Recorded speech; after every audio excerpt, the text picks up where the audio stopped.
Hello guys, welcome to our YouTube video. Video. तो आज हम क्या लेके हैं? हाँ जी, इस पे लेकर आए हैं जी आज आज हम हम लेके आए हैं पाकिस्तानी कार्स और इंडिया कार्स के ऊपर। तो गाड़ियां जो हैं वो सारी लड़कों की फेवरेट्स बिल्कुल होती ऐसे ही हैं। है। तो आपकी कौन सी फेवरेट है? मेरी तो आजकल तो जो सी चल रही है वो तो एल्सविन चल रही है। एसवी। हाँ, चलें गाइस, आप भी कमेंट करके बताइएगा आप लोगों की कौन सी फेवरेट गाड़ी है। बिल्कुल। तो मैं कहता हूँ बिना टाइम वेस्ट किए हमें अपनी वीडियो की तरफ जाना चाहिए। बिल्कुल जाना चाहिए। चलें। बिलाल साहब, जाना चाहिए कि नहीं जाना चाहिए? देख लो जाना है तो चलो मैं तो यार, कह रहा चले चलते हैं। चले चलो हाँ, आपसे देख चलो यार, देखते हैं अपनी गाड़ी में। Let's start. एक तरफ है इंडिया, जहां मारुति सुजुकी और टाटा मोटर्स जैसे नाम हर गली और चौक में दिखते हैं, और दूसरी तरफ सुजुकी है तो हर कहीं है ना। पाकिस्तान, जहां लोग अभी भी इंपोर्टेड जापानीज कार्स को अपने ये सपनों की मारुति राइड मानते सुजुकी हैं। है। दोनों पड़ोसी देश हैं, एक ही इतिहास से जुड़े हुए हैं, लेकिन कार इंडस्ट्रीज का हाल बिल्कुल अलग क्यों है? हमारे आसपास की दुनिया में कार सिर्फ एक गाड़ी नहीं, बल्कि एक लाइफस्टाइल है, एक स्टेटस और सिंबल है। लेकिन ये कहानी सिर्फ कार ब्रांड्स की नहीं है, ये कहानी है सही स्ट्रेटेजीज, सरकार का सपोर्ट और लोगों की जरूरत और पसंद की। इंडिया और पाकिस्तान का ऑटोमोबाइल मार्केट एक स्टार्टिंग लाइन से शुरू हुआ था, लेकिन अब आज उनके रास्ते बिल्कुल अलग हो गए हैं। जहां इंडिया दुनिया के टॉप 6 कार मैन्युफैक्चरिंग कंट्रीज में आता है, वहीं पाकिस्तान अपने लोकल मार्केट को सस्टेन करने में ही स्ट्रगल कर रहा है। आखिर ऐसा क्यों?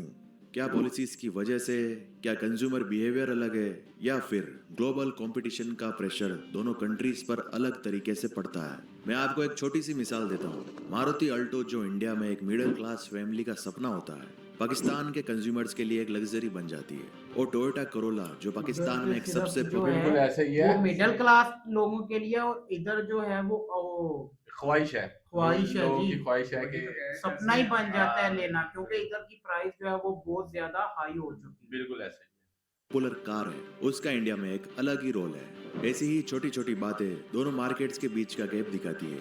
फिर सोचिए, अगर हम एक तरफ हाइब्रिड और इलेक्ट्रिक व्हीकल्स की बात कर रहे हैं, जो इंडिया में BYD और महिंद्रा जैसे ब्रांड्स लेके आ रहे हैं, वहीं पाकिस्तान में ईवी इंफ्रास्ट्रक्चर काफी पीछे है। जब दुनिया फ्यूचर की तरफ बढ़ रही है, तो क्यों एक देश उसका हिस्सा बन रहा है और दूसरा पीछे छूट रहा है? तो आज की इस वीडियो में हम बात करेंगे उन वजहों की जो दोनों कंट्रीज के कार मार्केट्स को अलग बनाती है। इंडिया की ऑटोमोबाइल जर्नी 1940 में शुरू हुई, जब हिंदुस्तान मोटर्स ने एम्बेसडर कार को लॉन्च की। जब ये बड़े कार सीट एक इकट्ठा था। जमाने में इंडियन मिडिल क्लास फैमिलीज और पॉलिटिशियंस का स्टेटस सिंबल थी। 1980 तक प्रोडक्शन स्लो था, लेकिन प्रोडक्शन स्लो 1983 था में सर। मारुति सुजुकी की एंट्री ने पूरा मारुति गेम ही सुजुकी। बदल दिया।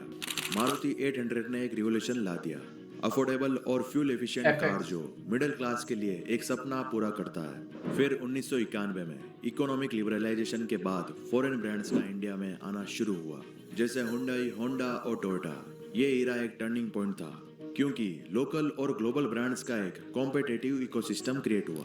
पाकिस्तान में ऑटोमोबाइल जर्नी 1947 के बाद शुरू हुई, लेकिन काफी साल तक इंपोर्टेड व्हीकल्स पे ज्यादा डिपेंडेंस रहा। फिर 1990 तक सुजुकी, टोयोटा और होंडा ने लोकल असेंबली प्लांट्स लगाए, लेकिन फुल प्रोडक्शन कभी नहीं हो पाया। पाकिस्तान का फोकस हमेशा लोकल प्रोडक्शन के बदले इंपोर्टेड कार्स और कंप्लीटली नॉक डाउन किट्स पर ज्यादा रहा। बिल्कुल इसी ऐसे ही है वजह कि से पाकिस्तान जो सी है ना वो इंपोर्ट ज्यादा करता है, और यहाँ जो सी मैन्युफैक्चरिंग जो सी है वो बहुत कम करता है। मैन्युफैक्चरिंग है ही नहीं अभी हाँ, तक। कोई एक भी प्रोजेक्ट Assemble नहीं है, करते हैं। असेंबल हो रही है। बिल्कुल ऐसे ही है। मैन्युफैक्चरिंग का कोई हाँ, एक प्रोजेक्ट भी अभी तक नहीं ऐसे ही है। है बिल्कुल।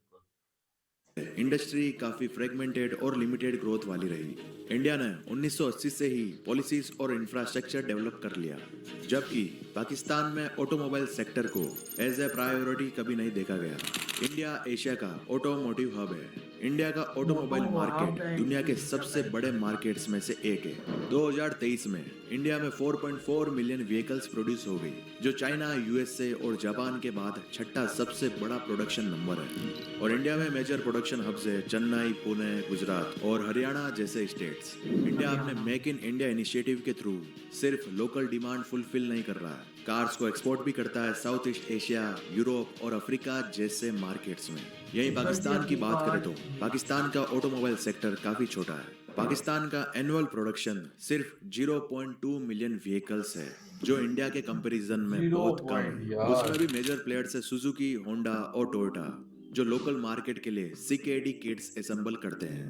एक्सपोर्ट भी ना के बराबर है और पाकिस्तान अपनी कार सिर्फ डोमेस्टिक मार्केट के लिए प्रोड्यूस करता है। एक तरफ इंडिया ग्लोबल बिल्कुल ऐसे एक्सपोर्ट्स ही में भी कॉम्पिटिटिव बन रहा है, इसीलिए तो दूसरी इतने तरफ रेट पाकिस्तान अभी अपने लोकल डिमांड को एफिशिएंटली फुल 382% इस टाइम जो सी है वो ड्यूटी है। ठीक है कि मतलब अगर आप लाख रुपए की चीज दे के आ रहे हो तो वो आप 300 उसको उसका ऐड कर लो तो मतलब 4,82,000 की यहाँ के आपको पड़ेगी। हाँ बिल्कुल बढ़ जाती है। फिल नहीं कर पा रहा है। प्राइसिंग की बात करें तो इंडिया में हर बजट के लिए ऑप्शन है। इंडियन मार्केट की एक ये खासियत है, यहाँ हर बजट के लिए एक कार अवेलेबल है।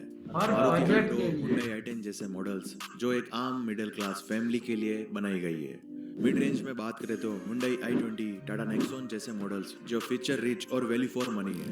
लग्जरी में बात करें तो मर्सिडीज, BMW और ऑडी जैसे ब्रांड्स का भी लग्जरी मजबूत होती है प्रेजेंस है। मर्सिडीज, इंडिया का BMW कॉम्पिटिटिव और मार्केट और लोकल मैन्युफैक्चरिंग की वजह से कार प्राइसेस रिलेटिवली लो है। एग्जाम्पल मारुति अल्टो की प्राइस 3.5 लाख से शुरू होती है। पाकिस्तान में महंगी कार्स और लिमिटेड ऑप्शन है। पाकिस्तान में कार्स काफी एक्सपेंसिव है। इंडिया में मारुति अल्टो 3.5 लाख रुपए की है, वहीं पाकिस्तान में आप अल्टो लेने जाओगे तो 10 लाख रुपए में मिलेगी। अब ये कंज्यूमर्स की इंडियन बात 10 करें रुपए तो इंडिया में फ्यूल और एफिशिएंसी पाकिस्तानी हो और गए रीसेल 30 वैल्यू लाख काफी के मैटर करता ऊपर। है। डीजल और पेट्रोल के प्राइस हाई होने के बावजूद भी लोग माइलेज को ज्यादा इंपॉर्टेंस देते हैं। वहीं पाकिस्तान में इंपोर्टेड और रिलायबल कार्स का क्रेज है। पाकिस्तान में जापानीज इंपोर्टेड कार्स ज्यादा पसंद की जाती है। उनकी रिलायबिलिटी और फ्यूल एफिशिएंसी जो लोकल असेंबल्ड कार्स से बेटर होती है। पाकिस्तान में फेमस इंपोर्टेड कार्स की बात करें तो टोयोटा एक्वा, होंडा विजल और सुजुकी वेगनार है। सीधी सी बात है, इंडिया में लोकल मैन्युफैक्चरिंग की वजह से लोगों के पास कस्टमाइज्ड और अफोर्डेबल ऑप्शंस हैं। वहीं पाकिस्तान में लोग इंपोर्टेड कार्स को बेटर ऑप्शन मानते हैं, लेकिन उनका कॉस्ट काफी हाई होता है। गवर्नमेंट पॉलिसीज इंडिया की गवर्नमेंट ने ऑटोमोबाइल सेक्टर को बूस्ट करने के लिए काफी सपोर्टिव पॉलिसीज इंप्लीमेंट की है। फॉरेन मैन्युफैक्चरर्स जैसे किया और MG मोटर्स को इंडिया में इन्वेस्ट करने के लिए इनकरेज किया। PLI स्कीम लोकल मैन्युफैक्चरिंग को प्रमोट करना और डिपेंडेंसी ऑन इंपोर्ट्स कम करना। EV पॉलिसीज की बात करें तो सब्सिडीज और चार्जिंग इंफ्रास्ट्रक्चर डेवलप करने के लिए मजबूत फोकस है। पाकिस्तान में पॉलिसी की ही प्रॉब्लम है, क्योंकि यहाँ कोई भी पॉलिसी ज्यादा दिन तक टिक नहीं पाती है, क्योंकि पाकिस्तान में 2016 से 2021 तक ऑटो पॉलिसी इंट्रोड्यूस की गई ताकि फॉरेन इन्वेस्टमेंट अट्रैक्ट कर सके। इसका कुछ इम्पैक्ट हुआ, जैसे किया और हुंडई ने लोकल मार्केट में एंट्री की, लेकिन फ्रीक्वेंट पॉलिसी चेंजेस और इकोनॉमिक इंस्टेबिलिटी ने ऑटो इंडस्ट्री को सस्टेनेबल ग्रोथ नहीं दी। अब दोनों कंट्रीज के मार्केट क्या चैलेंजेस फेस कर रहे हैं उनके बारे में बात करते हैं। कारों की वजह से पोल्यूशन भी काफी क्रिएट होता है। कार इमिशंस अभी एक मेजर प्रॉब्लम है जो अर्बन एरियाज में एयर क्वालिटी खराब करती है। इंडिया की बड़ी सिटीज में ट्रैफिक भी एक बहुत बड़ा चैलेंज है। Fossil fuels dependency EV adoption के बावजूद भी मेजॉरिटी व्हीकल्स अभी भी फॉसिल फ्यूल्स पर डिपेंड करते हैं। पाकिस्तान के चैलेंजेस की बात करें तो इकोनॉमिक इंस्टेबिलिटी, करेंसी डेप्रिसिएशन और हाई इन्फ्लेशन ने कार प्राइसेस और इंपोर्ट्स को डायरेक्टली इम्पैक्ट किया है। High import duties, imported cars पर हैवी टैक्सेस और CKD किट्स की कॉस्ट कार्स को अनअफोर्डेबल बना देती है, और लेक ऑफ इंफ्रास्ट्रक्चर। अब कंक्लूजन के बारे में बात करते हैं। कहानी के दो पहलू, एक तरफ इंडिया जो एशिया के ऑटोमोबाइल पावर हाउस बनाने की तरफ बढ़ रहा है, और दूसरी तरफ है पाकिस्तान जो अभी अपनी कार इंडस्ट्री का एक बेसिक चैलेंजेस को समझने और सॉल्व करने की कोशिश कर रहा है। दोनों कंट्रीज का एक कॉमन स्टार्टिंग पॉइंट था, उनके डिसीजन मेकिंग का रिजल्ट है।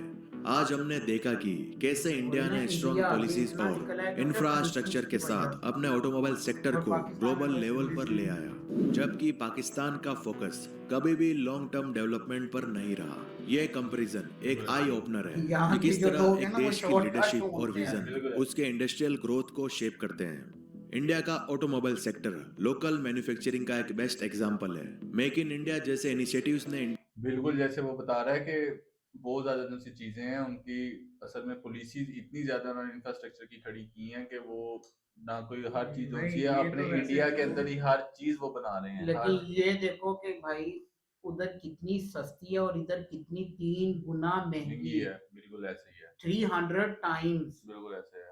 उनके 3 लाख हैं, इधर के 30 लाख। लाख है। इंडियन ब्रांड्स को एम्पावर किया और फॉरेन ब्रांड्स को इन्वेस्ट करने के लिए इनकरेज किया। और पाकिस्तान में लोकल मैन्युफैक्चरिंग अभी रेस्ट्रिक्टेड है।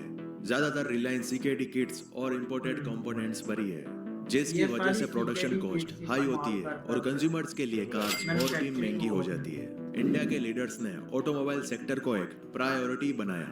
पॉलिसीज जैसे PLI स्कीम और EV सब्सिडीज के थ्रू दिखाई दिया। कंसिस्टेंट और ग्रोथ ओरिएंटेड पॉलिसीज ने इंडस्ट्री को स्टेबिलिटी दी। पाकिस्तान में पॉलिसीज काफी फ्रेगमेंटेड रही है। ऑटो पॉलिसी 2016-21 जैसे इनिशिएटिव्स आए, लेकिन पॉलिसी कंसिस्टेंसी और फ्लो थ्रू काफी कम रहा, जो ग्रोथ को रेस्ट्रिक्ट करता है। कुल मिलाकर एक सिंपल कंक्लूजन ये निकलता है कि इंडिया कार्स को इंपोर्ट भी करता है, एक्सपोर्ट भी करता है, लोकल मैन्युफैक्चरिंग भी होती है और बहुत सी चीजें होती है। वहीं पाकिस्तान सिर्फ कारों को इंपोर्ट करने में लगा हुआ है और लोकल मैन्युफैक्चरिंग भी ना के बराबर होती है। और इंडिया में क्यों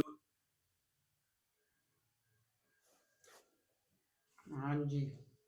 यार तो सबसे पहले आपने ये देखा है कि किसी भी कंट्री का बैलेंस ऑफ इक्विलिब्रियम होता है कि इंपोर्ट आपकी कम हो, एक्सपोर्ट ज्यादा हो, जो एक बिल्कुल ऐसे ही है। इकोनॉमी के लिए ना सबसे बेहतर ये होता है। वही देख लो कि आपने वो देखे, उनके पास हर इंडस्ट्री उनकी अपनी है, लोकल मैन्युफैक्चरर भी वो खुद है, वो बिल्कुल खुद ही ऐसे हर चीज मैन्युफैक्चर कर रहे हैं, बना रहे हैं, चीजें आगे वो कर और रहे हैं। दूसरी बात ये उन्होंने बाहर के ब्रांड्स को भी वो क्या कहते हैं सहूलत मौजूद की कि वो भी इधर आकर अपना हाँ लगा सकें, मैन्युफैक्चरिंग कर सकें। और हर चीज को करे, और हम लोग कहाँ लगे हुए हैं जी? हम सिर्फ बाहर से कि मंगवा कितने रहे हैं। लेके आओ, आके पाकिस्तान बताओ इस वजह से जो है ना उसकी हाँ वो उनकी- बहुत हालांकि ज्यादा प्राइसेस जो है ना वो बात हाई उन्होंने है, देखा कि वो लेकिन बात बात सारी पॉलिसी की है। पॉलिसी की हमारी है ही नहीं कोई हाँ, चीज, हमारी किसी भी कोई बात चीज में अगर पॉलिसी भी आती तो है लेकिन मैं तो बहुत इंप्रेसिव हुआ हूँ भाई इंडिया के ये जो कार पॉलिसीज हैं या बिल्कुल उनका ये जो सारा उन्होंने Infrastructure एक जो है। इंफ्रास्ट्रक्चर बनाया है कार्स के आपको ऊपर आपको लेकर, बिल्कुल वो उनका बहुत ही जबरदस्त।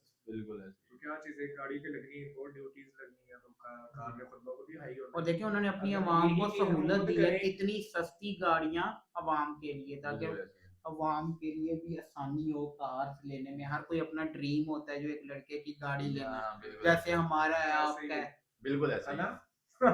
हाँ, ऐसे ही चले गाइस ऐसे ही हमें लाइक करते रहिए, सब्सक्राइब करते रहिए और बताते रहे कि आगे कौन सी कमेंट वीडियो में पे लाजमी बताना है कि हम अगली वीडियो किस पे बनाएं। तो मिलते हैं अपनी अगली वीडियो में।